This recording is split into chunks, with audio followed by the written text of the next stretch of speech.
আমার এক বান্দি বড় কুরআনের প্রেমিক, বয়স 10 থেকে 11 হবে। মা বাবা বড় ইচ্ছা করেছেন কুরআন শিখাবেন, কুরআন পড়াবেন। মসজিদের হুজুরের কাছে মক্তবে গিয়ে গিয়ে সে কুরআন শিখে এসেছে। কুরআন শিখার পরে এমন হয়েছে ওই কুরআন ছাড়া আর তার ভালো লাগে না। 3 বেলা খাক না খাক সারাদিনে একবার হলেও সে কুরআন তেলাওয়াত করে। সারাদিনে একবার হলেও তার কুরআন লাগবেই লাগবে, কুরআন ছাড়া তার ভালো লাগে না। হঠাৎ করে একদিন আল্লাহ পাকের ফয়সালা হয়ে গেছে, দুনিয়া থেকে বিদায়ের ঘন্টা বেজে গেছে। দুনিয়া থেকে বিদায়ের ঘন্টা বেজে গেছে। ওই শিশু মেয়ে দুনিয়া থেকে বিদায় নিয়ে চলে গেছে। মা বাবা কান্নাকাটি করে তার কাফন দাফনের ব্যবস্থা করে জানাজা পড়ায় দাফন করে আসছে।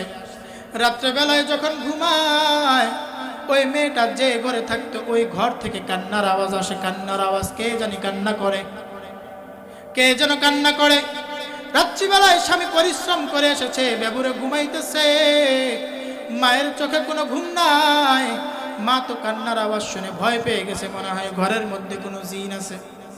স্বামীকে ডাক দিয়া বলে, ও স্বামী দেখো না ওই ঘরে কে জানি কান্না করতেছে, কেমন জানি আওয়াজ আসতেছে। স্বামী বলে, তুমি দুঃস্বপ্ন দেখেছো, তোমার মেয়ে মারা গেছে, হয়তোবা তুমি আবুল তাবুল দেখতেছো, আবুল তাবুল শুনতেছো, তুমি ঘুমায় যাও। পরের দিনও আবার একই কাহিনী। পরের দিনও স্ত্রী স্বামীকে ডাক দিয়েছে, স্বামী তেমন কোনো গুরুত্ব দেয় নাই।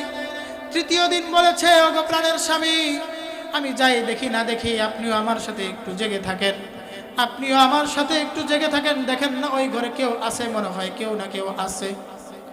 স্বামী স্ত্রীর কথা শুনে বলে, আচ্ছা ঠিক আছে, আজকে আমি জেগে থাকবো। রাত্রি যখন গভীর হয়, রাত্রি যখন নিশিখ হয়, আবার কান্নার আওয়াজ শুরু হয়ে গেছে। স্ত্রী স্বামী দুইজনে একসাথে ওই মেয়ের ঘরে গিয়ে বলে, আওয়াজ দিয়ে বলে, এই ঘরে কে কান্না করে? গায়েব থেকে আওয়াজ এসেছে, এক ফেরেশতা বলতেছে, তোমাদের মেয়ে, তোমাদের কন্যা সন্তান প্রতিদিন কুরআন তেলাওয়াত করত, আমরা ফেরেশতারা তার তেলাওয়াত শোনার জন্য প্রতিদিন ঘরে আসতাম। আজকে তোমার মেয়ে নাই, তোমার মেয়ে মারা গেছে, কুরআন তেলাওয়াত এই ঘরে আর কেউ করে না। এই জন্য তোমার মেয়ে যেহেতু তেলাওয়াত করে না, এই দুঃখে আমরা কান্না করতেছি। জোরে বলেন সুবহানাল্লাহ। আজকে আমাদের মায়েদের অবস্থা বড় করুন, আজকে আমাদের যুবতীদের অবস্থা বড় করুন। একটা সময় যুবতীরা দেখা যাইতো তারা রাস্তায় অনেক বেশি বের হইতো না, বের হইলেও ভালো করে শরীর তরিল ঢেকে বের হইতো। আস্তে আস্তে আধুনিকতার ছোঁয়া এমন হইল, ওড়নাটা একেবারে পাতলা হয়ে গেল। আরেকটু যখন আধুনিকতা বাড়লো, ওড়নাটা এক পাশ থেকে পড়ে গেল। আরেকটু যখন আধুনিকতা বাড়লো, ওড়নাটা শরীর থেকে গায়েব হয়ে গেল। আরেকটু যখন আধুনিকতা বাড়লো, জামাটাও চেঞ্জ, এখন টি শার্ট আর জিন্স পরে। কথা বলেন ঠিক কিনা? আমাদের যুবকদের অবস্থাও বড় করুন, আমাদের যুবকদের হালত বড় করুন। আমাদের যুবকরা একটা সময় ফুল প্যান্ট পরতো, আস্তে আস্তে 3/4 পরলো, আস্তে আস্তে 3/4টাকে আরো খাটো করলো, আস্তে আস্তে 3/4 খাটো করতে করতে করতে এখন শর্ট প্যান্ট পরা শুরু করে দিয়েছে। কথা বলেন ঠিক কিনা? আপনাদের কথা বলতেছে। আবার 30 নম্বর পারায় সূরা ইনফিতারের ভিতরে আল্লাহ বলতেছেন, ইন্নাল আবরার লাফি নাঈম। এখানে নেককারদের কথা বলতেছেন, যারা নেককার তারা হবে জান্নাতি। ওয়া ইন্নাল ফুজ্জার লাফি জাহিম, যারা বদকার তারা হবে কি? জাহান্নামী। আবার আল্লাহ রাব্বুল আলামিন আজকে আমি যে আয়াত আপনাদের সামনে তেলাওয়াত করেছি সূরা হুদের 105 নম্বর থেকে 108 নম্বর আয়াত পর্যন্ত, এখানে আল্লাহ রাব্বুল আলামিন সৌভাগ্যবানদের কথা বলেছেন এবং হতভাগাদের কথা বলেছেন।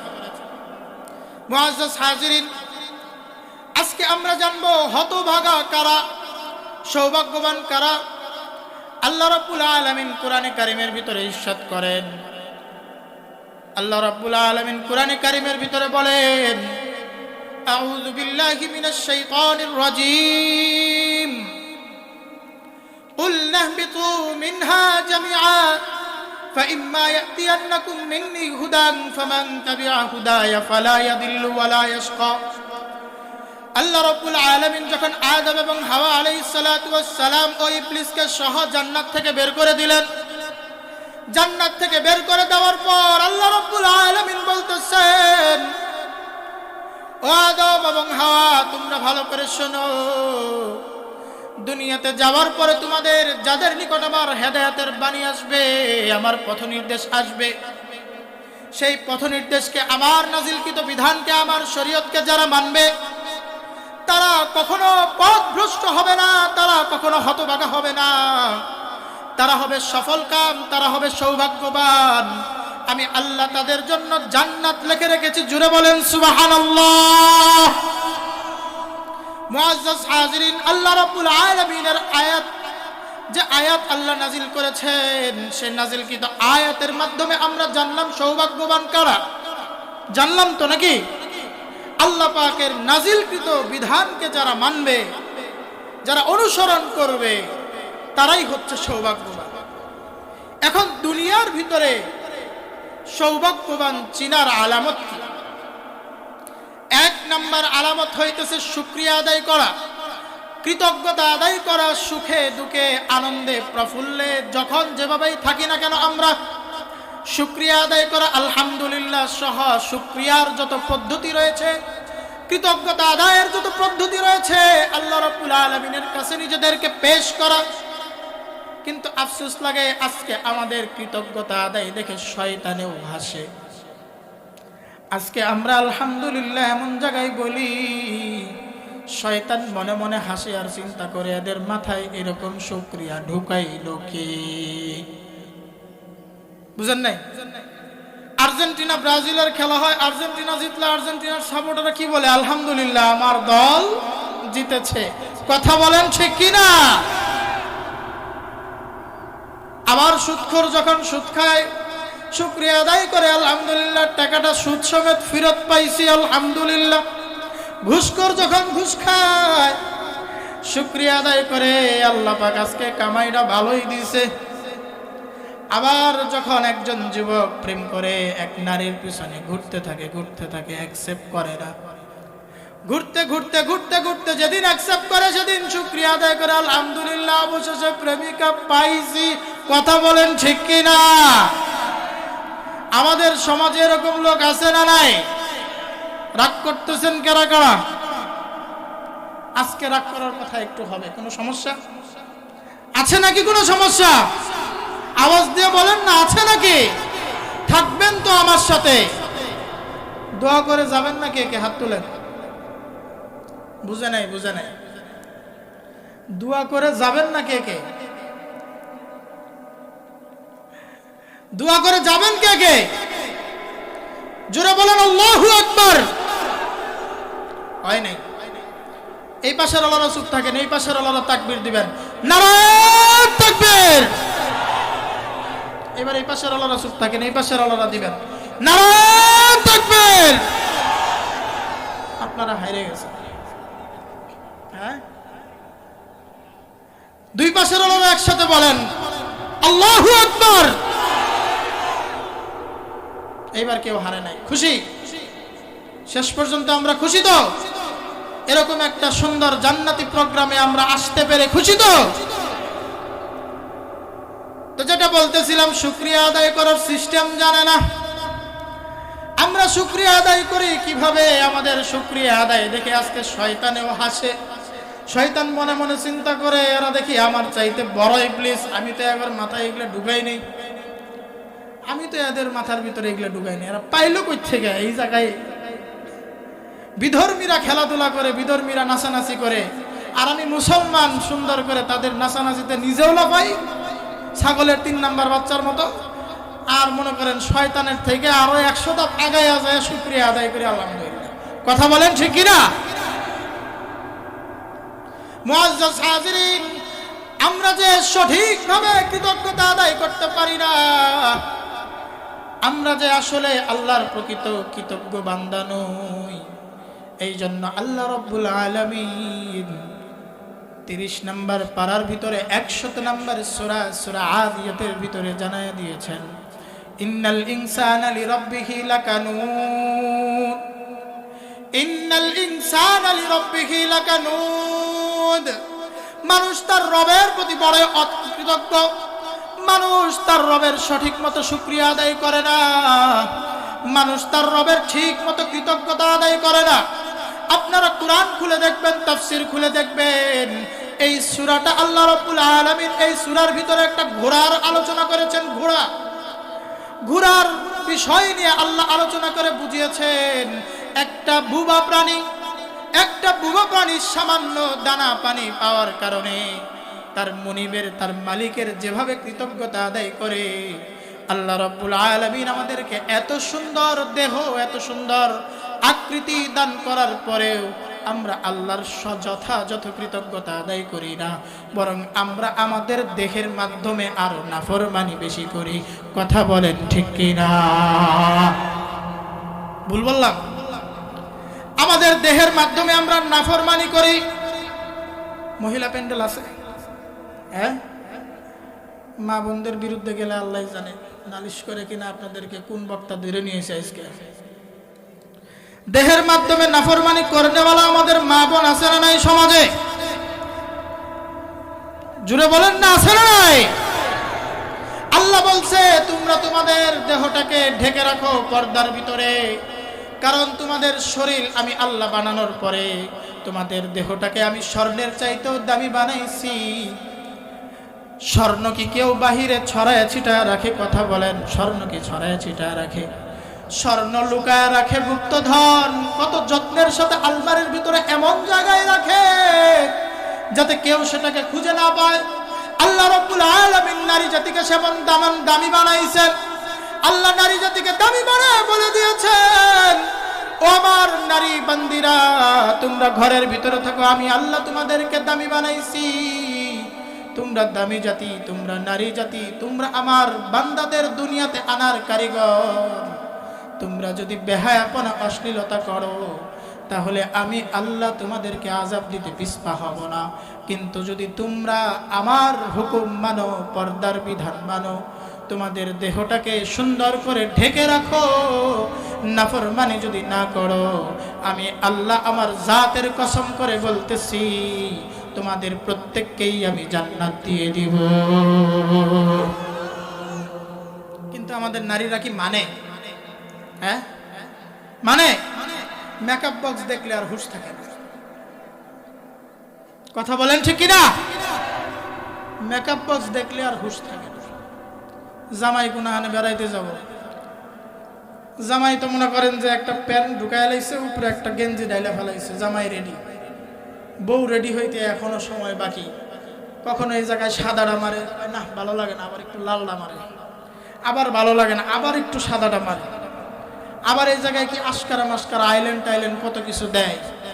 যেই জামাইয়ের লাগে 30-40 বছর সংসার করে কোনোদিন সাজ্জা গুজ্জা দেখাইলো না, যেই জামাই তার ভরণ পোষণ সবকিছু বহন করতেছে, তারা সাজগুজ করে দেখায় না, তেনার মতো ফইঙ্গি মার্কা একটা কাপড় ঘরের মধ্যে পরে থাকে। যেই বাইরে যাব, জামাই যেটা নিজের সৌন্দর্য নিজের সামনে প্রকাশ করার জন্য কিনে দিয়েছিল, সেটাকে বাহিরের মানুষকে দেখানোর জন্য সুন্দর করে পরে বেপরদা হয়ে বের হয়ে যায়। কথা বলেন ঠিক কিনা? এই হলো আমাদের অবস্থা। আমরা ছিলাম কোথায়? শুকরিয়ার মধ্যে ছিলাম। আমাদের আজকের অবস্থা এমন, আমরা মুসলিম নরনারী অকৃতজ্ঞ অনেক বেশি হয়ে গেছি। এই জন্য আমাদের থেকে পেরেশানি দূর হয় না। ও আমার বাবারা, ও আমার বন্ধুরা, সূরা আদিয়াতের ভিতরে আল্লাহ রাব্বুল আলামিন ঘোড়া নামক বোবা প্রাণীর কথা বলতেছেন। ঘোড়া একটা বোবা প্রাণী, সামান্য দানা পানি দিলে সে মালিকের জন্য পাগল পাড়া হয়ে যায়। নিশিরাত্রে, রাত নাই দিন নাই, ক্লান্ত নাই, সে যখন যেভাবে থাকুক, তার মালিক যখন ঘোড়ার উপর চলে বসে, ঘোড়ার সাথে সাথে চলতে শুরু করে দেয়। রাস্তার সমতল হোক আর অসমতল হোক, ঘোড়া কখনো মালিককে নিয়ে দাঁড়ায় থাকে না। ওই সামান্য দানা পানি খাবার কারণে, মালিকের কৃতজ্ঞতা আদায় করার কারণে ঘোড়া মালিককে নিয়ে ছুটতে শুরু করে। ঘোড়ার থাকার জায়গাটাও অত সুন্দর না। আপনারা হয়তো দেখেছেন, ঘোড়ার থাকার জায়গার মধ্যে মনে হয় এসি লাগানো। কথা বলে, সুন্দর সোফা সেট আছে, সুন্দর খাট আছে মনে হয়। ঘোড়া কোথায় থাকে? মাটির ভিতরে থাকে, দাঁড়ায় দাঁড়ায় ঘুমায়। ঘোড়া যে পাত্রটার ভিতরে পানি খায় সেটা মনে হয় স্টিলের দেওয়া, হ্যাঁ, অনেক নোংরা। কিন্তু আল্লাহ রাব্বুল আলামিন আজকে আমাদেরকে এত বেশি সামর্থ্য দিয়েছেন, আমরা গরম থেকে বাঁচার জন্য ফ্যানের বাতাস খাই, এসির বাতাস খাই, কত সুন্দর শুইলে আমাদের ঘুমে ধরে যায়, এত সুন্দর খাট, এত সুন্দর বিছানা। কিন্তু আল্লাহ রাব্বুল আলামিনের এত এত নিয়ামত ভোগ করার পরেও আল্লাহ রাব্বুল আলামিনের যথাযথ কৃতজ্ঞতা শুকরিয়া আমরা আদায় করতেছি না। মুআজ্জাজ হাজিরিন, আধুনিকতার ছোঁয়া আজকে আমাদেরকে এমন ভাবে পেয়ে বসেছে। আমরা তো আগে আয়নায় নিজেদের চেহারা দেখতাম, এখন টাইলসের মধ্যেই নিজেদের চেহারা দেখা যায়, টাইলসের মধ্যেই চেহারা দেখা যায়। মসজিদের টাইলস গুলো এমন হয়ে গেছে, নিজেদের বাড়িদের টাইলস গুলো এমন হয়ে গেছে, এত বেশি চকচক করে, আয়নার আর এখন আর কি নাই, কোনো প্রয়োজন নাই। একটা ঘটনা মনে পড়ে গেলে বলবো নাসিরউদ্দিন যুক্তিবাদী হুজুর, গোপালগঞ্জ বাড়ি। হুজুর এক মাহফিলে গেছে, মাহফিলে যাওয়ার পরে বলতেছে, আমরা তো হুজুর মানুষ, আমাদের আয় রোজগার কম, এই যে আপনারা মসজিদ করছেন, শুনলাম বেতন ঠিক মতো দিতে পারতেছেন না, দেখে মাদ্রাসার মসজিদ মিলায় একজনকে রাখবেন শুনছি আর কি, বেতনও খুব একটা আহামরি না। তো এরকম বেতন নিয়ে তো মাসে গোশত, ইলিশ মাছ, এই জাতীয় রুই মাছ কিনা খাওয়া অসম্ভব বললেই চলে। কি বলেন আপনারা, সম্ভব? এটা সম্ভব না। উনি বলতেছেন মাহফিলের সিজনে আসলে আলহামদুলিল্লাহ মাহফিল কর্তৃপক্ষ বক্তারের জায়গায় আপনার কি পছন্দ, কি খাবেন, তো তখন তো আমরা পায়ে বসি, সারা বছর যা খাই নেই একেবারে লিস্টি ধরাইয়া দেই, সুন্দর করে খাওয়া দাওয়া চলে। তো এরকম একটা মাহফিলে উনি গেছেন। মাহফিলে যাওয়ার পরে যে জায়গায় আয়োজন হয়েছে, যিনি সভাপতি উনি বিদেশ থাকেন, নিজের দেশে একটা বাড়ি করছেন, খুব সুন্দর একটা বাসা করছেন, মেহমানদারির ব্যবস্থা উনার ঘরেই। তো হুজুর উনার বাড়িতে যাওয়ার পরে বলতেছেন, হাত মুখ ধুয়ে আসেন, ইস্তেঞ্জা করেন, অনেক দূর থেকে আসছেন। তো হুজুর সুন্দর করে বলছেন, হ্যাঁ দরকার, অবশ্যই ইস্তেঞ্জা করা দরকার, হাত মুখ ধুয়ে আসি। তো হুজুর বাথরুমে গেছেন, যায় দেখে কোনো কমোড নাই। এ কি আজীব অবস্থা, কোনো কমোড নাই। জীবনে কত ধরনের কমোড দেখলাম, হাই কমোড দেখলাম, লো কমোড দেখলাম, প্লাস্টিকের দেখলাম, এখন দেখি নাই কমোড। এখন কি কমোড? নাই কমোড। কতক্ষণ খুঁজে টুজা দরজা খুলে বের হয়ে আইছে, মালিক বুঝছে নিশ্চয়ই, হুজুর মনে বুঝে নাই। হুজুরকে ডাক দিয়ে বলতেছে, ও হুজুর আপনি কি ইস্তেঞ্জা করতে পেরেছেন? হুজুর বলতেছে, না আমি তো কমোড খুঁজে পাই নাই। তখন ওই মালিক বলে, ওই বড় লোক সভাপতি বলে, ওই যে হুজুর পায়ের যে চিহ্নটা দেখা যায়, ওখানে দাঁড়াইলেই কমোড বের হয়ে আসবে। সুবহানাল্লাহ, কত আধুনিকতা আমাদেরকে পেয়ে বসেছে। হুজুর ওই জায়গায় পাটা সাথে সাথে যখন রেখেছে, পাটা রাখার পরে সাথে সাথে কমোড বের হয়ে আসছে। কি আধুনিকতা, কত আধুনিক ব্যবস্থা আল্লাহ আমাদেরকে দিয়েছেন, কত সুন্দরভাবে আমাদেরকে থাকতে দিয়েছেন। কিন্তু আমাদের কৃতজ্ঞতার অবস্থা দেখলে শয়তানেও হাসে, আল্লাহ কিভাবে কবুল করবেন?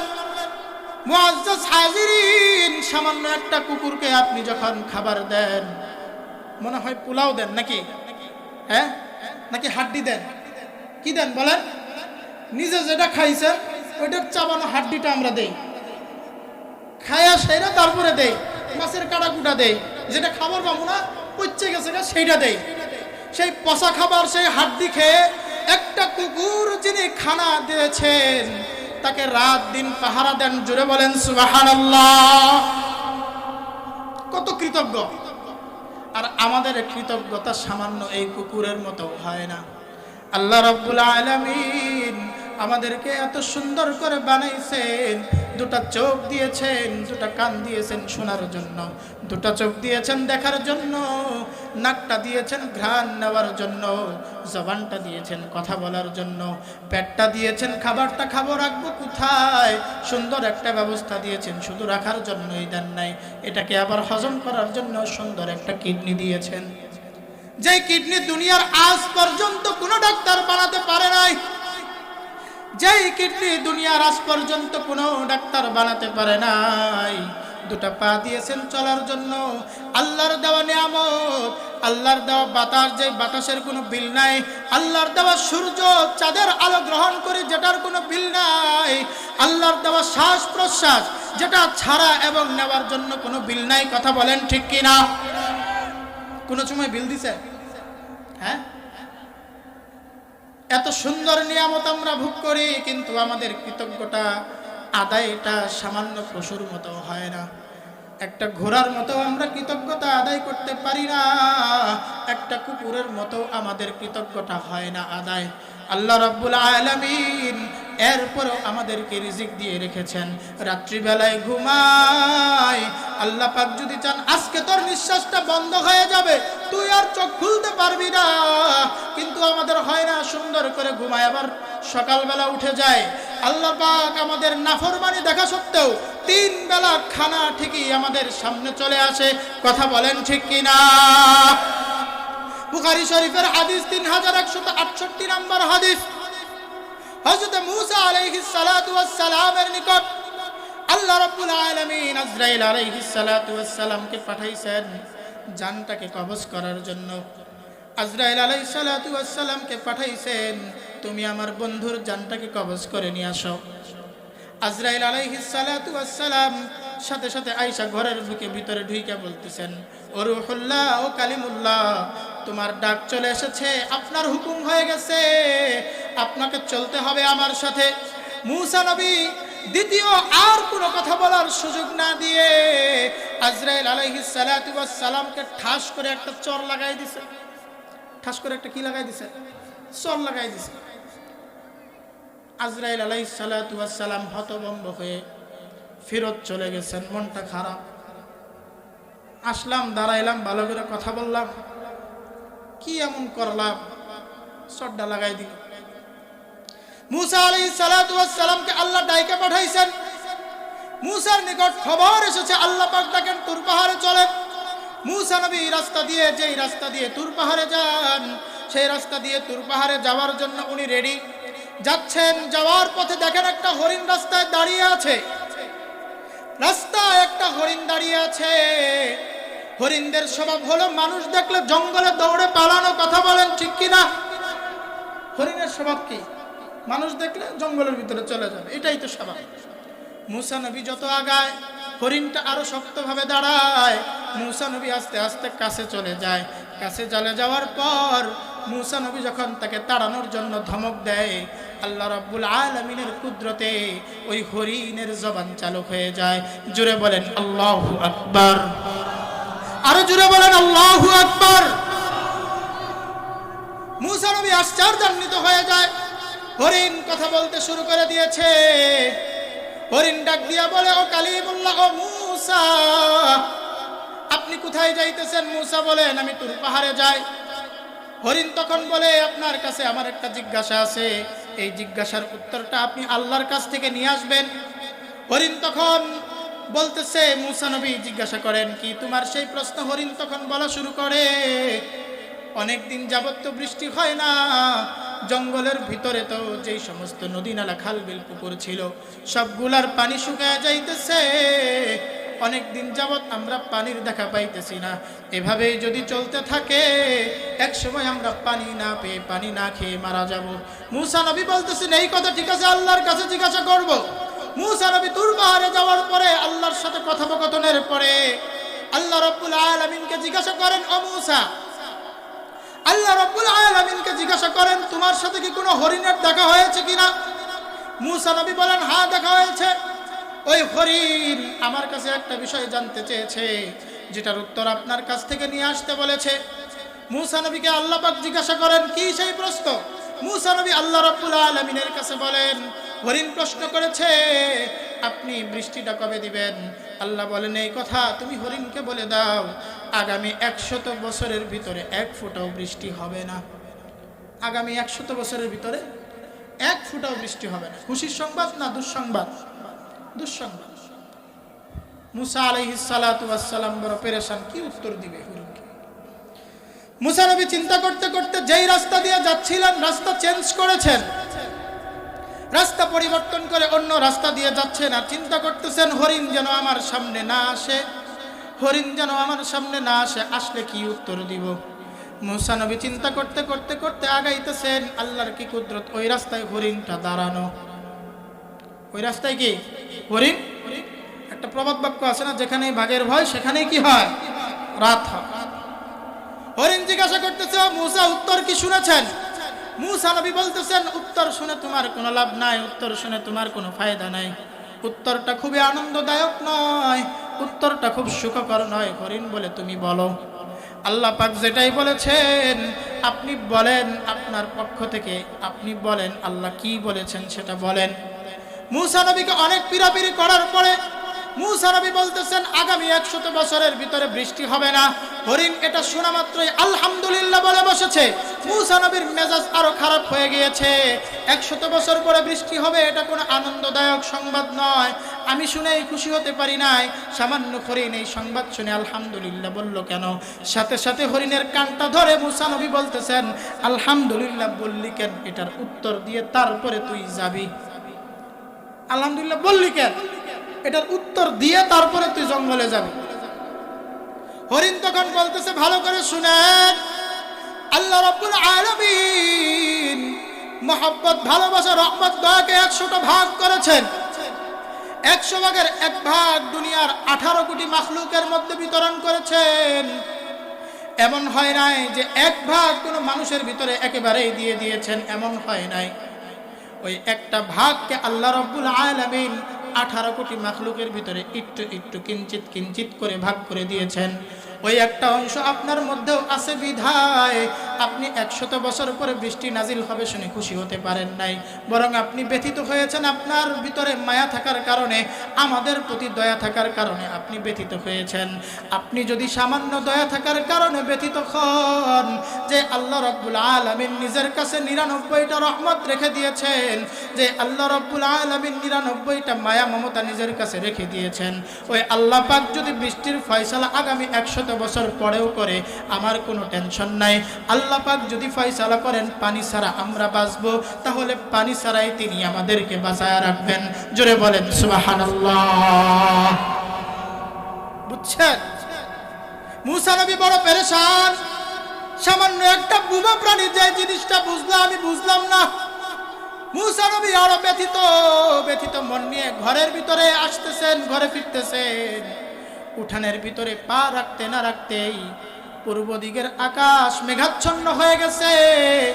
ঘরের ভিতরে ডান কদম দিতে না দিতেই আল্লাহ রাব্বুল আলামিন মুষলধারে বৃষ্টি বর্ষণ শুরু করে দিয়েছে। আল্লাহু আকবার। এই হচ্ছে কৃতজ্ঞতা আদায়, এই হচ্ছে শুকরিয়া আদায়। কিভাবে আদায় করতে হয় একটা পশুর থেকে আমাদের শেখা দরকার। কিন্তু আফসোস লাগে ও বন্ধু আমার, ও বাবা আমার, আজকে আমাদের কৃতজ্ঞতা আদায়টা একেবারেই হয় না। আমরা যে কৃতজ্ঞতা আদায় করি এটার মধ্যেও আমাদের শয়তানি লুকানো। আল্লাহ যদি আমারে না দেয় আল্লাহর উপর পর্যন্ত আমরা অভিযোগ করে বসি। কথা বলেন ঠিক কিনা? একটা উদাহরণ দিলে আপনারা বুঝবেন আমাদের কৃতজ্ঞতা আদায়টা কেমন। এক বাবার 5টা ছেলে। কয়টা বলেন না? কয়টা? লোকটা হাজী সাহেব হজ করে আসার পরে মসজিদের জায়গা দিছেন, মসজিদ করছেন, ইমাম সাহেব রাখছেন, অনেক সুন্দর করে মসজিদটা বানাইছেন। ওই লোকটার 4টা সন্তানই নামাজি। হাজী সাহেব যখন মসজিদের প্রথম কাতারে মাঝখানে দাঁড়ান, 2 ছেলে ডান পাশে, 2 ছেলে বাম পাশে, দেখতে অনেক সুন্দর লাগে। কিন্তু 5 নম্বরটা নামাজে আহে না, কারণ 5 নম্বরটা হলো শয়তানের হেডকোয়ার্টার। 5 নম্বরটা কি? শয়তানের হেডকোয়ার্টার। ছোটটা বেশি শয়তান হয় না? কথা বুঝেন? ছোটটা কি হেডকোয়ার্টার হয় না? ওটার জ্বালায় হাজী সাহেব বড় অতিষ্ঠ। ইমাম সাহেব জিগায়, হাজী সাহেব আপনি তো সুন্দর করে নামাজ পড়েন, আপনার সন্তানরা যখন দাঁড়ায় অনেক সুন্দর দেখা যায়, 5 নম্বর পোলাটা কই? অনেক বুঝায় আহে না, সারাদিন তো খুঁজে পাওয়া যায় না, টুরু কোম্পানির মতো কই কই ঘুরে বেড়ায়। ফজরের সময় তো আয়েশা ঘরের মধ্যেই থাকে, রাত্রিবেলায় আয়েশা থাকে, ফজরের সময় পাওয়া যায়। প্রতিদিন ফজরের সময় ডাক দেয়, বাবা ওঠ, বাবা ওঠ, বাবা ওঠ। পোলায় ঘুমের মধ্যে থাকলে পায় না, উঠতেছে, এত টাকা লাগবে না। হাজী সাহেব ডাইকে ঢুকে জায়গা, 1 দিন 2 দিন 3 দিন 4 দিন 5 দিন বিরক্ত হয়ে গেছে হাজী সাহেব, এত ডাকি উঠে না। একদিন মেজাজ খারাপ হয়ে গেছে, এই দরজা খোল। ছোট বলা কয়, আব্বা বেশি বাড়াবাড়ি করে না, তুমি ছোট থাকতেছে কি করছো? জেডার কাছে কিন্তু সব শুনছি আমি, সব কিন্তু কয়ে দিই। হজ করে হাজি হয়ে গেছো গা, সব কিন্তু কয়ে দিবে, এলাকার মধ্যে সরাই দিবে। হাজী সাহেব মন খারাপ করে মসজিদে আইসা পড়ছে। একটু পরে ছোটবেলা ঘুম ভেঙে গেছে, বাবার সাথে উচ্চস্বরে কথা বলছে, আর কত ঘুমানো যায়। আসছে মসজিদের ভিতরে, আসার পরে আব্বারে বলতেছে, আব্বা তোমার তসবিটা দেও। তসবিটা হাতে নিচ্ছে, নেওয়ার পরে কয়, আব্বা একটু ঘুরো এদিকে, একটু ঘুরো। তসবিটা হাতে নিয়ে কয়, আব্বা তোমারে মানি, আব্বা তোমারে মানি, আব্বা তোমারে মানি। 100 বার জপছে। কতবার? জোরে বলেন না কতবার? 100 বার জপছে। হাজী সাহেব চোখ দিয়ে পানি ছেড়ে দিছে, আল্লাহর কাছে কইতেছে, আল্লাহ মনে হয় দোয়াটা কবুল হয়েছে। অনেক দিন পরে ছোটগুলারা মসজিদে ঢুকছে। হাজী সাহেব কইতেছে, তোরা তো কোনো শুন পাই না, আমি তো বুড়া হয়ে গেছি, তোর বাইরা নামাজ পড়ে গেছে গা ঘরের ভিতরে, তুই তো আইসস, আমার তো একটা গায়ে আছে, তুই তো জানোস। হ্যাঁ বা আছে। তো কই কি হয়েছে? এক খাসি ঘাস কাইডাই না, গাইডার একটু খাবার দে। আবার তসবি জপা শুরু করছে, আব্বা তোমারে মানি, আব্বা তোমারে মানি, আব্বা তোমারে মানি, আব্বা তোমারে মানি। 100 বার পড়ছে। হাজী সাহেব কয়, বুঝলাম তো তুই আমার মানুষ, তুই আমার মানুষ দেই তো তোরে কইতাছি, তুই একটু এক খাসি ঘাস কাইডাই না দেস না। তখন ওই ছেলে বলে, তোমাকে মানার অর্থ যদি এই হয় তোমার আদেশ মানতে হবে, তাহলে তুমি আব্বাকে আমি মানি না। তোমার আদেশ মানার অর্থ যদি এই হয় তোমার কাজ আমাকে করে দিতে হবে, তাহলে আমি তোমাকে মানি না। আজকে আমাদের অবস্থাও ঠিক ওই 5 নম্বর ছেলের মতো। আমরা বলি আল্লাহর আমরা শুকরিয়া আদায় করি, আলহামদুলিল্লাহ আলহামদুলিল্লাহ। 1000 গুটির তসবিহ নিয়ে সারাদিন জপি, আলহামদুলিল্লাহ আলহামদুলিল্লাহ আলহামদুলিল্লাহ। কিন্তু আল্লাহ রাব্বুল আলামিন যখন মুয়াজ্জিনের কণ্ঠে ডাক দিয়ে বলেন, আল্লাহু আকবার আল্লাহু আকবার আল্লাহু আকবার আল্লাহু আকবার, আশহাদু আল্লা ইলাহা ইল্লাল্লাহ আশহাদু আল্লা ইলাহা ইল্লাল্লাহ আশহাদু আন্না মুহাম্মাদার রাসূলুল্লাহ আশহাদু আন্না মুহাম্মাদার রাসূলুল্লাহ, হাইয়া আলাস সালাহ হাইয়া আলাস সালাহ। মুয়াজ্জিনের কণ্ঠে যখন বলে নামাজের দিকে আসো, নামাজের দিকে আসো, যেই কানটা আল্লাহ রাব্বুল আলামিন শোনার নিয়ামত দিয়েছেন, এই কান দিয়ে যখন নামাজের দিকে আসার কথা মুয়াজ্জিনের মাধ্যমে আমাদের কানে পৌঁছায় দেয়, আর আল্লাহ বলে, তুমি যদি আমার কৃতজ্ঞ বান্দা হও, তাহলে আমার ডাকে সাড়া দিয়ে আমার কদমে সেজদা দেওয়ার জন্য এই বাইতুল্লাহ মসজিদে চলে আসো। তখন আমরা বলে বসি, যদি আল্লাহর শুকরিয়া আদায় করা যদি এরকমটাই হয়, আলহামদুলিল্লাহ আলহামদুলিল্লাহ বললে যদি শুকরিয়া আদায় না হয়, নামাজ পড়লে যদি শুকরিয়া আদায় করা হয়, এরকম শুকরিয়া আমাদের আদায় করা লাগবে না। কথা বলেন ঠিক কিনা? জুড়ে বলেন না ঠিক কিনা?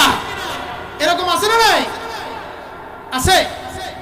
এই যদি হয় আমাদের কৃতজ্ঞতার অবস্থা, এই যদি হয় আমাদের শুকরিয়ার অবস্থা,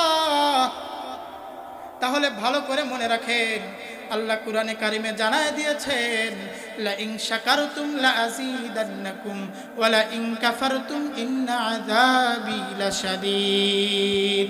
আল্লাহ বলে দিয়েছেন, ও বান্দারা ভালো করে শোনো, লা ইন শাকারতুম লা আযীদান্নাকুম, যদি তোমরা আমার কৃতজ্ঞতা ভালোভাবে আদায় করো, আমি আল্লাহ তোমাদেরকে বাড়াইয়া দিব। জোরে বলেন সুবহানাল্লাহ। ওয়ালা ইন কাফারতুম ইন্না আযাবি লাশাদীদ, আর যদি তোমরা অকৃতজ্ঞ বান্দা হও, আলামত কি? সৌভাগ্যবান বান্দা চিনার আলামত কি? 1 নম্বর বললাম কি? শুকরিয়া আদায় করতে হবে। 1 নম্বর কি বললাম? কৃতজ্ঞ হতে হবে। যথাযথভাবে আল্লাহ তাআলার কি করতে হবে? কৃতজ্ঞতা আদায় করতে হবে। আজকে থেকে আমরা কৃতজ্ঞ বান্দা হব তো ইনশাআল্লাহ? কারা কারা হব হাত তুলে দেখাই। জোরে একটা তাকবীর দেন, লিল্লাহি তাকবীর। আরো জোরে দেন না, লিল্লাহি তাকবীর। হাত নামান। 2 নাম্বার, 1 নাম্বার বললাম কৃতজ্ঞ বান্দা হওয়ার জন্য, 1 নাম্বার সৌভাগ্যবান বান্দা হওয়ার জন্য আলামত হলো কৃতজ্ঞ বান্দা হওয়া। কি হওয়া? কৃতজ্ঞ বান্দা হওয়া। 2 নাম্বার আলামত হলো সবর থাকতে হবে নিজের ভিতরে। কি থাকতে হবে? জোরে বলেন। ধৈর্য থাকতে হবে। কি বলেন? জোরে বলেন না, কি থাকতে হবে? ধৈর্য থাকতে হবে, সবর থাকতে হবে। এই সবর ধৈর্য এটা বড় মারাত্মক জিনিস। আমরা মুসলমানের ভিতরে এটা বড়ই কম, এটা একেবারে নাই বললেই চলে। অথচ আমার নবীর জীবনে দেখলে, আমার নবীর জীবন ঘাটলে বোঝা যায় নবীর পুরা জিন্দেগিটাই সবরের মধ্যে ছিল, নবীর পুরা জিন্দেগিটাই ধৈর্য সহকারে নবী কাটাইছেন। আমার নবী যখন গর্ভে আসেন মা আমেনার, আমার নবী এদিম অবস্থায় দুনিয়াতে আসেন। নবী দুনিয়াতে আসার পরে উনি জানতে পারলেন ওনার পিতা নাই। পিতা না আসার যে কি কষ্ট, পিতা না থাকার যে কি কষ্ট, যাদের পিতা নাই তারাই শুধু বুঝে, কথা বলেন ঠিক কিনা? যাদের পিতা নাই তারাই বুঝে। কিছুদিন যেতে না যেতেই মা হারা হয়ে গেলেন। এর কিছুদিন যেতে না যেতেই 5-6 বছর বয়সে ওনার দাদাও দুনিয়া থেকে চলে গেলেন। উনি ধৈর্য সহকারে ছোটবেলাটা কাটাইছেন, উনি সবরের সহকারে দুনিয়াটা কাটাইছেন। উনি আস্তে আস্তে বড় হলেন। উনি আস্তে আস্তে বড় হওয়ার পরে যখন আল্লাহ রাব্বুল আলামিন ওনাকে যখন নবুয়ত দিলেন, তখন উনি যখন দাওয়াত দেওয়া শুরু করলেন, কাফেররা তার বিরোধিতা করলো। আল্লাহ পাক নবীজিকে দ্বীনের দাওয়াত দেওয়ার জন্য হুকুম করলেন। তায়েফে গেলেন, ওনার উম্মতরা ওনাকে মারলো, রক্তাক্ত করে দিল। কিন্তু আমার নবী ধৈর্যের পরিচয় দিয়েছেন। জিবরাইল আমিন এসে বললেন, ইয়া রাসূলুল্লাহ, হুকুম করেন, সাথে সাথে পিষে দেই। আমার নবী বললেন, আমার উম্মতেরা তো বুঝে না, আজকে যদি এদেরকে ধ্বংস করে দেওয়া হয়, হতে পারে আগামীতে এদের থেকে কোনো ইমানদার বের হবে। জুড়ে বলেন সুবহানাল্লাহ। হতে পারে এদের থেকে কোনো ইমানদার বের হবে। নবীজি জিবরাইল আমিনকে ফিরিয়ে দিলেন। আমার নবী উহুদের ময়দানে দান মুবারক শহীদ হলো। সাহাবায়ে কেরাম বললেন, এদের জন্য বদদুয়া করে দেন। নবী ধৈর্য ধারণ করলেন, বললেন, আমার উম্মতেরা তো বুঝে না, আমার উম্মতেরা তো বুঝে না। নবী ধৈর্য সহকারে কাটাইলেন। শুধু আমার নবী মুহাম্মদ নয়, হযরত ইয়াকুব আলাইহিস সালাতু ওয়াস সালাম সন্তানের বিরহে প্রায় 40টা বছর ধৈর্য ধারণ করে কাটাইছেন।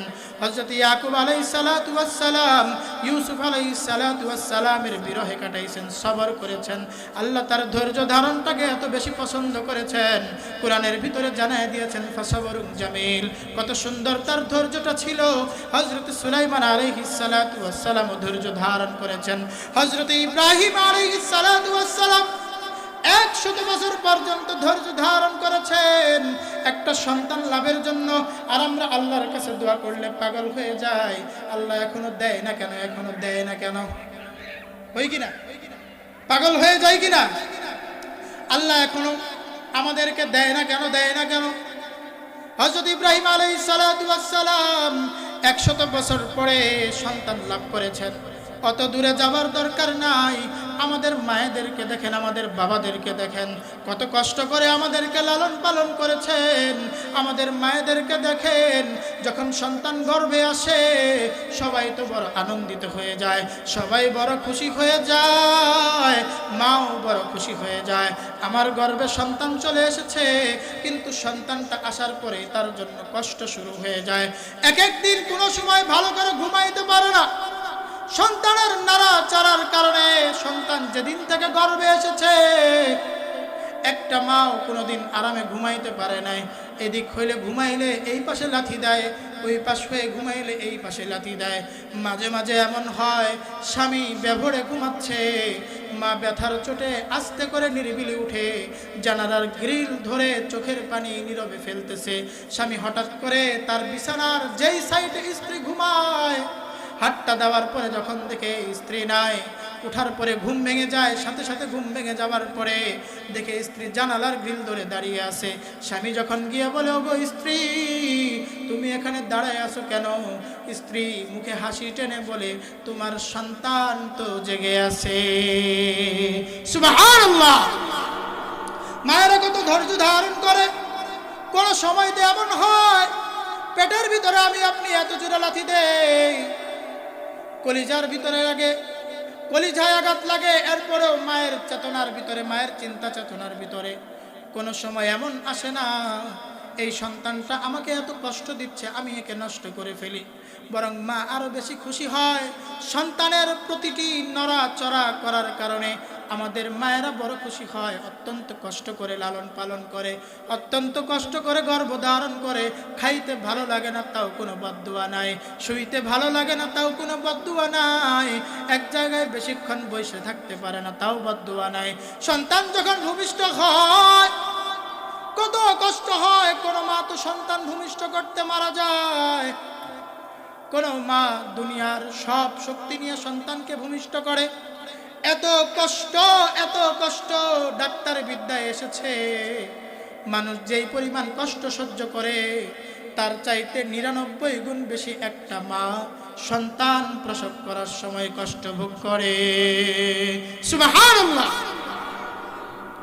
মা সন্তান প্রসব করার পরে মায়ের কাছে যখন সন্তানটার চেহারা দেখানো হয়, সন্তানের চেহারা দেখার সাথে সাথে মায়ের গর্ভে থাকাকালীন ভূমিষ্ঠ হওয়ার সময় যত কষ্ট হয়েছে সমস্ত কষ্ট বেদনা এক মুহূর্তে নিমিষে ভুলে যায়।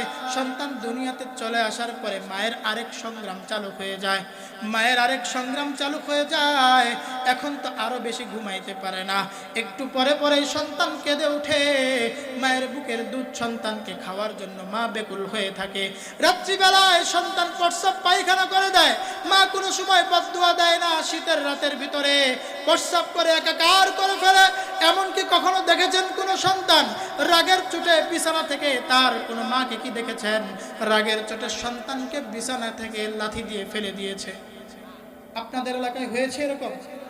কোন মা এমন করে না, বরং নিজের শাড়িটা দিয়ে ওই সন্তানকে সুন্দর করে পেঁচায়া সুন্দর করে বুকের সাথে লাগায় রাখে, বড় আদর যত্ন করে মানুষ করে। আল্লাহ রাব্বুল আলামিন আজকে আমাদের যে এত শক্তি দিয়েছেন, আমরা এত বাহাদুরি করি, এত অহংকার, এত দাম্ভিকতা। আমার দুনিয়াতে আমি যখন এসেছিলাম আমার হাতের কোনো জোর ছিল না, কোনো শক্তি ছিল না, হাতটা বড় নরম ছিল, আমার মুখ ছিল, কোনো কথা ছিল না, আমি কোনো কথা বলতে পারতাম না। আমার আওয়াজ শুধু একটাই ছিল, কান্না আর কান্না।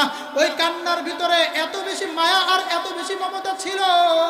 বাচ্চা শিশু যখন কান্না করত মা বুঝে যাইতো বাচ্চার এখন কি প্রয়োজন, আমার সন্তানের এখন কি প্রয়োজন। বাচ্চা একবার কান্না করে মা বুঝে যায় এখন খাবার লাগবে, এখন তার ক্ষুধা লেগেছে। আরেকবার কান্না করে মা বুঝে যায় এখন সে প্রস্রাব করে দিয়েছে, পোশাক পরে পাল্টায় দিতে হবে, তার বিছানা পরিষ্কার করে দিতে হবে। আরেকবার কান্না করলে সে বুঝে যায় এখন তার ঘুমে ধরেছে। আরেকবার কান্না করলে বোঝা যায় এইভাবে তার শুয়ে থাকতে ভালো লাগতেছে না, তাকে কুলে নিয়ে ঘুরতে হবে। কথা বলেন ঠিক কিনা? আমাদের মায়েরা বড় কষ্ট সংগ্রাম করে।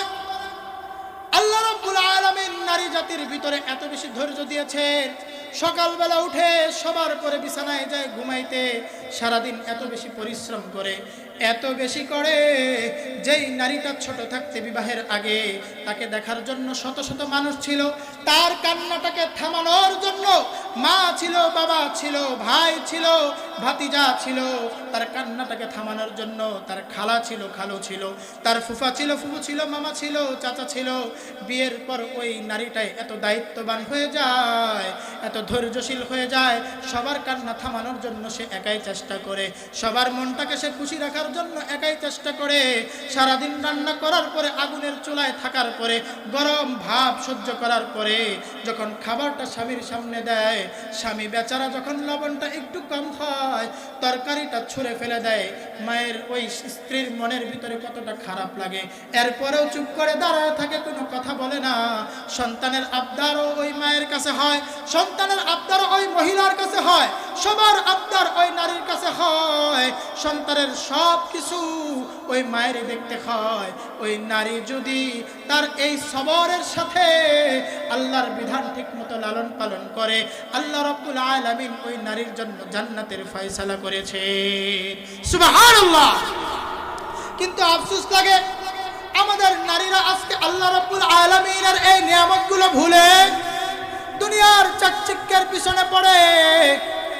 আজকে তারা কোরআন থেকে দূরে, আজকে তারা হাদিস থেকে দূরে, নবীর তরিকা থেকে দূরে, তারা বেপরদায় চলাফেরা করে। তাদের চালচলন দেখলে মনে হয় আল্লাহ পাক মনে হয় তাদেরকে একেবারে ছেড়ে দিয়েছেন, তাদের জন্য জান্নাত জাহান্নামের আর কোনো কিছু নাই। আল্লাহ পাক মনে হয় তাদেরকে ধরবেন না। কোরআনটা আজকে সমাজ থেকে ধীরে ধীরে ধীরে ধীরে উঠে যাচ্ছে। আগে ঘরের ভিতরে কোরআন পড়নেওয়ালা অনেক পাওয়া যাইত। আমাদের মারা, আমাদের নানীরা, আমাদের দাদিরা কোরআন তেলাওয়াত করত। এখন আধুনিকতা এত বেশি চলে এসেছে, ঘরের ভিতরে, সমাজের ভিতরে, আধুনিক নারীদের ভিতরে 100 নারীর ভিতরে একজন পাওয়া দুষ্কর যে কোরআনটা তেলাওয়াত করতে পারবে। কথা বলেন ঠিক কিনা? আল্লাহর এক বান্দি বড় কোরআনের প্রেমিক, বয়স 10 থেকে 11 হবে। মা বাবা বড় ইচ্ছা করেছেন কোরআন শিখাবেন, কোরআন পড়াবেন। মসজিদের হুজুরের কাছে মক্তবে গিয়ে গিয়ে সে কোরআন শিখে এসেছে। কোরআন শিখার পরে এমন হয়েছে ওই কোরআন ছাড়া আর তার ভালো লাগে না। 3 বেলা খাক না খাক সারাদিনে একবার হলেও সে কোরআন তেলাওয়াত করে। সারাদিনে একবার হলেও তার কোরআন লাগবেই লাগবে, কোরআন ছাড়া তার ভালো লাগে না।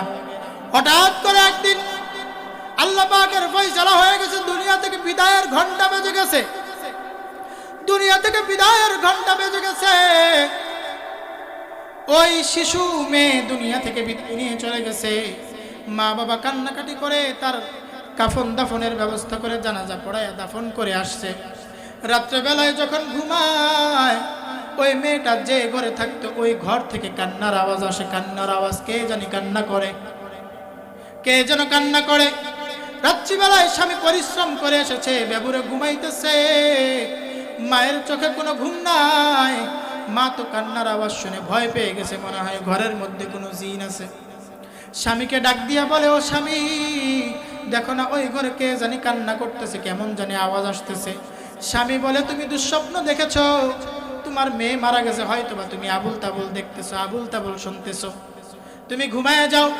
পরের দিনও আবার একই কাহিনী। পরের দিনও স্ত্রী স্বামীকে ডাক দিয়েছে, স্বামী তেমন কোনো গুরুত্ব দেয় নাই। তৃতীয় দিন বলেছে, ওগো প্রাণের স্বামী, আমি যাই দেখি না দেখি আপনিও আমার সাথে একটু জেগে থাকেন, আপনিও আমার সাথে একটু জেগে থাকেন, দেখেন না ওই ঘরে কেউ আছে, মনে হয় কেউ না কেউ আছে। স্বামী স্ত্রীর কথা শুনে বলে, আচ্ছা ঠিক আছে, আজকে আমি জেগে থাকবো। রাত্রি যখন গভীর হয়, রাত্রি যখন নিশিখ হয়, আবার কান্নার আওয়াজ শুরু হয়ে গেছে। স্ত্রী স্বামী দুইজনে একসাথে ওই মেয়ের ঘরে গিয়ে বলে, আওয়াজ দিয়ে বলে, এই ঘরে কে কান্না করে? গায়েব থেকে আওয়াজ এসেছে, এক ফেরেশতা বলতেছে, তোমাদের মেয়ে, তোমাদের কন্যা সন্তান প্রতিদিন কোরআন তেলাওয়াত করত। আমরা ফেরেশতারা তার তেলাওয়াত শোনার জন্য প্রতিদিন ঘরে আসতাম। আজকে তোমার মেয়ে নাই, তোমার মেয়ে মারা গেছে, কোরআন তেলাওয়াত এই ঘরে আর কেউ করে না। এই জন্য তোমার মেয়ে যেহেতু তেলাওয়াত করে না, এই দুঃখে আমরা কান্না করতেছি। জুড়ে বলেন সুবহানাল্লাহ। আজকে আমাদের মায়েদের অবস্থা বড় করুন, আজকে আমাদের যুবতীদের অবস্থা বড় করুন। একটা সময় যুবতীরা দেখা যাইতো তারা রাস্তায় অনেক বেশি বের হইতো না, বের হইলেও ভালো করে শরীর তরিল ঢেকে বের হইতো। আস্তে আস্তে আধুনিকতার ছোঁয়া এমন হইল, ওড়নাটা একেবারে পাতলা হয়ে গেল। আরেকটু যখন আধুনিকতা বাড়লো, ওড়নাটা এক পাশ থেকে পড়ে গেল। আরেকটু যখন আধুনিকতা বাড়লো, ওড়নাটা শরীর থেকে গায়েব হয়ে গেল। আরেকটু যখন আধুনিকতা বাড়লো, জামাটাও চেঞ্জ, এখন টি শার্ট আর জিন্স পরে। কথা বলেন ঠিক কিনা? আমাদের যুবকদের অবস্থাও বড় করুন, আমাদের যুবকদের হালত বড় করুন। আমাদের যুবকরা একটা সময় ফুল প্যান্ট পরতো, আস্তে আস্তে 3/4 পরলো, আস্তে আস্তে 3/4টাকে আরো খাটো করলো, আস্তে আস্তে 3/4 খাটো করতে করতে করতে এখন শর্ট প্যান্ট পরা শুরু করে দিয়েছে। কথা বলেন ঠিক কিনা? মুহতারাম হাজিরিন, আপনাদেরকে বলতে চাই, দুনিয়ার এই চাকচিক্যের পিছনে আপনারা পড়ে আছেন। আর কতদিন বাঁচবেন, কতদিন থাকবেন? ইংল্যান্ডের রানী এলিজাবেথ 70-74 বছর হায়াত পেয়েছে। তার মাথার মধ্যে একটা মুকুট থাকতো, মুকুট, সেই মুকুটের ভিতরে অনেকগুলা হীরা ছিল। ওই হীরাগুলোর নাম কোহিনূর। অনেক দাম ছিল, মার্কিন ডলার হিসাবে 3000 কোটি টাকা। আমাদের বাংলাদেশের 10,000 মানুষের টাকা বিক্রি করেও টাকার সমান হবে কিনা সন্দেহ। ওই রানী যখন মৃত্যুর সময় চলে আসলো, ইংল্যান্ডের সবচাইতে নামি দামি হাসপাতালে ভর্তি হলো, সবচাইতে দামি ডাক্তার দেখাইলো, দামি ওষুধপত্র গ্রহণ করলো, দামি দামি খাবার গ্রহণ করলো। কিন্তু আফসোস, আজরাইল তো তাকে এক মুহূর্তের জন্য ছাড় দেয় নাই। আল্লাহ পাকের যখন ফয়সালা হয়ে গেছে, ফাইদা জাআ আজালুকুম লা ইস্তাখিরুনা সাআতাও ওয়া লা ইস্তাকদিমুন, আল্লাহ পাকের যখন ফয়সালা হয়ে গেছে, সামান্য আগেও হয় নাই, সামান্য পিছেও হয় নাই, ওই রানী এলিজাবেথের জানটাকে কবজ করে নিয়ে গেছে। 24 ঘন্টা যেতে না যেতেই, খ্রিস্টান ধর্মের অধিকারী ছিল, খ্রিস্টান ধর্মাবলম্বী ছিল, 24 ঘন্টা যেতে না যেতেই তাকে যখন ওই বাক্সের ভিতরে রাখা হলো, কবরের ভিতরে যে কোনো বান্দাকে রাখা হোক, 24 ঘন্টা যেতে না যেতেই পিছনের রাস্তা দিয়ে পোকা বের হয়। পোকা, ওই পোকা কোনো প্রেসিডেন্টকে চিনে না, ওই পোকা কোনো আলেমকে চিনে না, গায়রে আলেমকে চিনে না, ওই পোকা কোনো হাজি সাহেবকে চিনে না, ওই পোকা কোনো গায়রে হাজিকে চিনে না, ওই পোকা কোনো ডাক্তার ইঞ্জিনিয়ারকে চিনে না। দূর গরিবে ঘুমায় গাছতলাতে মনটা বাহাদুর, কোটি টাকার মালিক দেখো অভাব হয় না দূর, গরিবে ঘুমায় গাছতলাতে মনটা বাহাদুর। ফেরাউনের লাশটা দেখো মিশর জাদু ঘরে, খায় না পোকা মাছি মাকড় সবাই ঘৃণা করে। উঁচু জমিনের পানি যেমন নিচু জমিনে যায়, তেমনি আল্লাহর রহমত আসে মুমিনের হৃদয়। ভোগ বিলাসের বাড়ি গাড়ি পরে রবে সব, থাকতে সময় স্মরণ করো আল্লাহ মোদের রব, থাকতে সময় স্মরণ করো আল্লাহ মোদের রব। আওয়াজ দিয়ে বলেন আমাদের রবকে। মুআজ্জাজ হাজিরিন, ওই আল্লাহ রাব্বুল আলামিন আমাদেরকে দুনিয়াতে পাঠাইলেন। এত কষ্ট করে আমরা দুনিয়াতে আসলাম, 10 মাস 10 দিন গর্ভে ধারণ করে মা আমাদেরকে দুনিয়াতে আনলেন। কত মা কত কষ্ট করে সন্তানকে লালন পালন করেছেন। এক হতভাগা মা, এক কষ্টভোগকারিণী মা, দুনিয়ার জীবনে তার কষ্টের কোনো শেষ নাই, এই জন্য সে নিজেকে বড় হতভাগা বলতো। নতুন নতুন বিয়ে হয়েছে, বেশি একটা সম্পদ নাই, বেশি একটা সম্পদের মালিক না, দুইজনের সংসার, পুরো একটা ঘর, আরামে থাকে দুইজন, হাসি খুশি যায়, পান্তা ভাত যায়, খায় খুব খুশি। হঠাৎ করে একদিন স্বামী বিদায় নিয়ে চলে যায়, দুনিয়া থেকে বিদায় নিয়ে চলে যায়। ওই স্ত্রী চিন্তা করে স্বামী বিদায় নিয়ে চলে গেছে, আমি এখন একা একা কিভাবে কাটাইব। হঠাৎ করে একদিন সংবাদ পায়, হঠাৎ করে একদিন অনুভব করে পেটের ভিতরে সন্তান চলে আসছে। সন্তানের মুখের দিকে তাকাইয়া দ্বিতীয় আর কোনো বিবাহ করে নাই, সন্তানটাকে অনেক কষ্ট করে গর্ভধারণ করে দুনিয়াতে আনছে। দুনিয়াতে আনার পর ওই সন্তানটাকে লালন পালন করতে গিয়া কত জায়গায় কাজ করেছে তার কোনো হিসাব নাই। কোনো বাড়িতে গিয়া থালা বাসন মেজেছে, কোনো বাড়িতে গিয়া থালা বাসন মাজার পরে কাপড় ধুয়েছে, কোনো বাড়িতে গিয়ে জিয়ের কাজ করেছে, কারো বাড়িতে রান্না করে দিয়েছে, কারো বাড়ির থেকে উচ্ছিষ্ট খাবার এনে ঘরের ভিতরে নিয়ে এসেছে। ওই সন্তানকে লালন পালন করতে গিয়ে একটা চোখ ওই নারী হারাইছে। সন্তানটা যখন বড় হয়, ওই মায়ের ইচ্ছা আমি এই দারিদ্র জীবন সন্তানকে দিব না, সন্তানকে বড় উচ্চ শিক্ষায় শিক্ষিত করব। সন্তানকে উচ্চ শিক্ষিত করার জন্য ভালো একটা স্কুলে ভর্তি করাইছে। সন্তান যখন বুঝবান হয়, খেয়াল করে মা সবসময় একটা চোখ ঢেকে রাখে, একটা চোখ ঢেকে রাখে, মা একটা চোখ ঢেকে রাখে। ওই সন্তানের ক্লাসমেট সহপাঠী যারা আছে তারা বলে তোমার মা এক চোখ কেন ঢেকে রাখে, তারা বিভিন্ন ধরনের কুমন্তব্য করে, মনে হয় তোমার মা চুরি করতে গিয়ে ধরা খেয়েছিল, এই জন্য তার এক চোখ কানা করে দেওয়া হয়েছে। ওই সন্তান মাকে জিজ্ঞাসা করে, ও মা তুমি তোমার ডান পাশের চোখটাকে কেন ঢেকে রাখো? অনেকে তো অনেক ধরনের মন্তব্য করে। ওই মা জবাব দেয়, এই চোখের ইতিহাস শুনে তোমার কোনো লাভ নাই, তুমি ভালো করে পড়ালেখায় মনোযোগী হও, ভালো করে পড়ালেখা করবা, তুমি ভালো একটা ইঞ্জিনিয়ার হবা, ভালো একটা অফিসার হবা, এটাই আমার নিয়ত, আমি এই নিয়ত করছি, এই জন্য তোমাকে ভালো স্কুলে পড়ালেখা করাইতেছি। আমার যত কষ্ট হোক, আমার চোখ নাই তাতে কি হয়েছে, তুমি ভালো করে পড়াশোনা করো, ভালো একটা ডাক্তার ইঞ্জিনিয়ার অফিসার হয়ে তুমি দেখাই দিবা। সন্তান মায়ের কথা মতো আর কোনো প্রশ্ন করে না, আর কোনো প্রশ্ন করে না, পড়ালেখায় মনোযোগী হয়।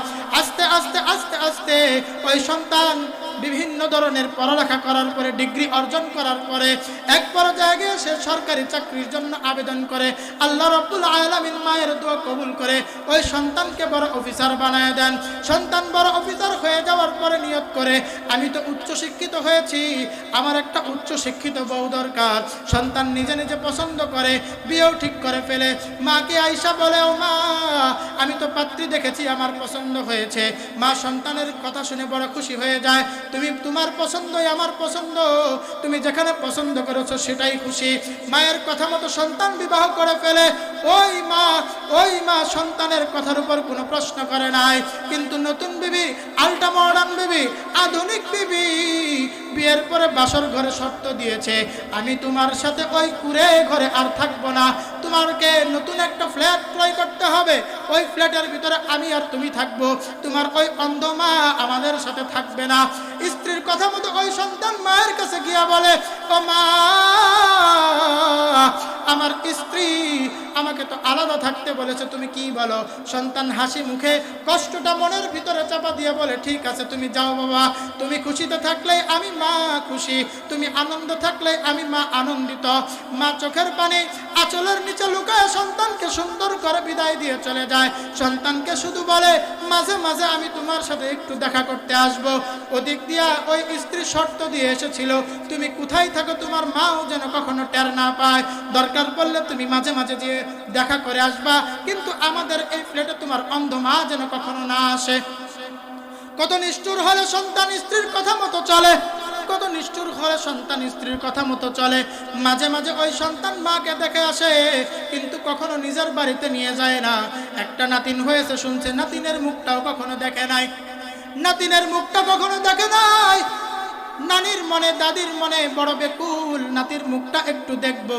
সন্তানকে বলে, কবে দেখাবি, কবে দেখাবি? সন্তান খালি পাশ কাটায় যায়, দেখাবো দেখাবো দেখাবো বলে পাশ কাটায় যায়। একদিন মা সন্তানের পিছনে গিয়ে গিয়ে সন্তানের পিছনে যে ওই বাড়িটা চিনে এসেছে। একদিন সে বাড়ি চিনে আসার পরে এর কিছুদিন পরে সন্তানের বাড়িতে গেছে। দারোয়ানের কাছে গিয়ে বলে, এই বাড়ির মালিককে গিয়ে বলো এক মহিলা তার সাথে দেখা করতে এসেছে।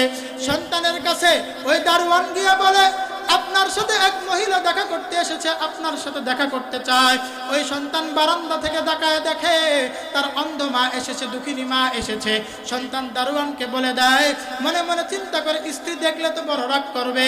সন্তান দারোয়ানকে বলে দেয়, আজকে দেখা করার কোনো টাইম নাই, গিয়ে বলে দাও তার এখানে ওই সন্তান থাকে না, সন্তান বাড়ির ভিতরে নাই। মা দুঃখ নিয়ে ফিরে চলে যায়। আরেকদিন আসে, আরেকদিন আসার পরেও ফিরা দেয়। তৃতীয় দিন আরেকটা চিরকুট নিয়ে আসে। চিরকুটটা নিয়ে আসার পরে দারোয়ানের হাতে দিয়ে বলে, তোমার স্যারকে এই চিরকুটটা দিবা। চিরকুটটা দেওয়ার পরে বলবা আমি এসেছিলাম। ওই সন্তান চিরকুটটা হাতে নিয়ে ডাস্টবিনের ভিতরে ফেলে দেয়। ঘরের ভিতরে যে ময়লার ঝুড়ি ছিল সেখানে ফেলে দেয়। রাত্রিবেলা অনেক গভীর রাত, ওই যে সন্তানের সন্তান হয়েছিল, নাতি হয়েছিল, তার তো চোখে ঘুম নাই। হঠাৎ করে তার জানি কি হয়েছে, তার চোখে আর কোনো ঘুম আসতেছে না। ওই সন্তানের বিবি কুলে নিয়ে অনেকক্ষণ ধরে নাচাইতেছে, কিন্তু সন্তানের চোখে ঘুম নাই। ওই সন্তান নতুন বাবা হয়েছে, সন্তানের চোখে ঘুম নাই দেখে সেও পেরেশান হয়ে গেছে।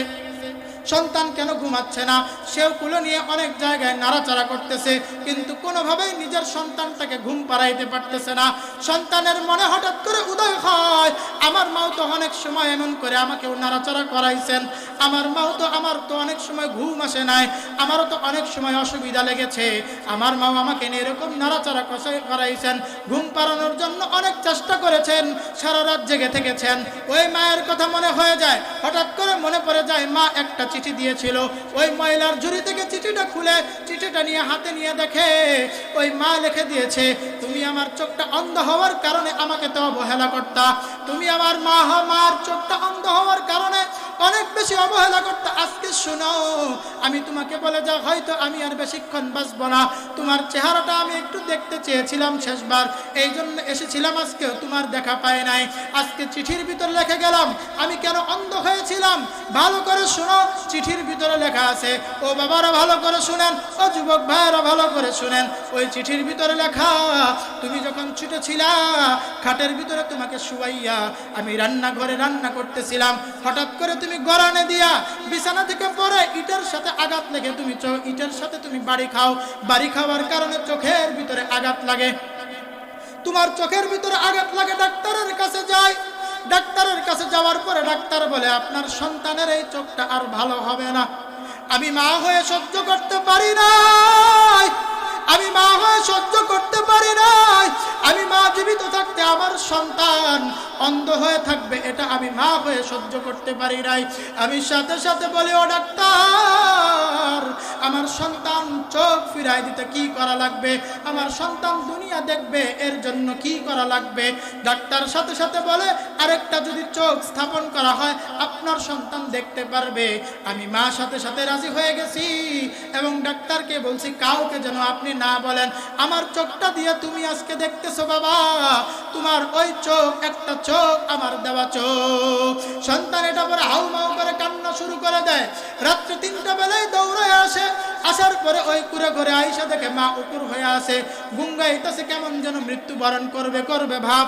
হঠাৎ করে পায়ের কাছে আইসা বসে পড়ে, সন্তান মায়ের পায়ের কাছে আইসা বইসা মাকে ডাক দিয়া বলে ও মা। মা সন্তানের ডাক শুনে, মা সন্তানের ডাক শুনে চোখের পানি ফেলে দেয়, চোখের পানি ফেলে দেয় আর ডাক দিয়ে বলে ও বাবা আমার শেষ আশাটা পূরণ হয়ে গেছে। সাথে সাথে আল্লাহর দরবারে শুকরিয়া আদায় করে আলহামদুলিল্লাহ, আল্লাহ তুমি আমার শেষ আশাটা পূরণ করেছো। আমি ভেবেছিলাম আমার সন্তানের শেষ সময় মুখটা দেখতে পারবো না, আমার সন্তান আমার কাছে চলে এসেছে। পায়ের কাছে সন্তান পা ধরে ধরে বলে ও মা তোমাকে আমি বড় কষ্ট দিয়েছি, তোমাকে আমি বড় আলাদা রেখেছি, তুমি আমাকে বড় কষ্ট করে লালন পালন করেছ, তুমি আমাকে বড় কষ্ট করে লালন পালন করেছ, তোমার কষ্টের কোনো মূল্যায়ন আমি করি নাই। ও দেওয়ার পর চন্দ্রের যুবক ভাইরা, আমাদের এখানে মা আছে না নাই কথা বলেন? আমাদের মায়েরা আছে না নাই? আমাদের মায়েরাও কি আমাদের জন্য কষ্ট করেছেন কি করেন নাই? অনেকের মা নেই, অনেকে এতিম, অনেকে মায়ের ভালোবাসা পায় নাই, অনেকে বাবার ভালোবাসা পায় নাই, অনেকে এই জায়গায় এমনও আছে উপস্থিত নিজের মা বাবাকে নিজের সন্তান হয়ে কাদের ভিতরে করে দাফন করে এসেছেন। এখানে আছে না নাই? কথা বলেন আছে না? আছে। ওই দুঃখিনী মা বলে ও বাবা তুমি চিন্তা করো না, আমি তোমাকে কোনোদিন বদদুয়া দেই নাই, তোমাকে আমি কোনোদিন বদদুয়া দেই নাই। চিল্লায়ে বলেন আল্লাহু আকবার। মুহতারাম হাজিরিন, আল্লাহ রাব্বুল আলামিন ওই মায়ের আশা পূরণ করেছেন, ওই মায়ের আশা পূরণ করেছেন। ওই মা যখন পায়ের কাছে চলে আসে,